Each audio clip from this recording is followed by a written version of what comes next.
എന്തൊക്കെ മാറ്റങ്ങളാണ് ഒരു ഗ്യാസ്ട്രോ സർജനെ സംബന്ധിച്ച് ശരീരത്തിന് വളരെ ബുദ്ധിമുട്ടാണ് ഇങ്ങനെ പോയാലെന്ന് തോന്നിയിട്ടുള്ളത്?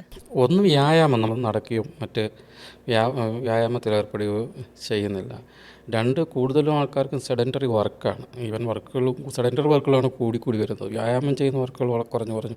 അത് കൂടുതൽ നമ്മുടെ ശരീരത്തിലേക്ക് ആവശ്യമില്ലാത്ത കൊഴുപ്പിനെ അടിയിക്കുകയും ഈ അമിതവണ്ണത്തിന് കാരണമാക്കുകയും, അമിതവണ്ണം എന്ന് പറഞ്ഞാൽ നമ്മൾ പ്രത്യക്ഷത്തിൽ വണ്ണത്തിൻ്റെ മാത്രം കാര്യമല്ല, ഒരു സൗന്ദര്യത്തിൻ്റെ പ്രശ്നം മാത്രമല്ല, അത് ഒട്ടനവധി രോഗങ്ങൾ നമ്മുടെ ശരീരത്തിന് പ്രദാനം ചെയ്യുന്നു എന്നുള്ളതാണ് വാസ്തവം.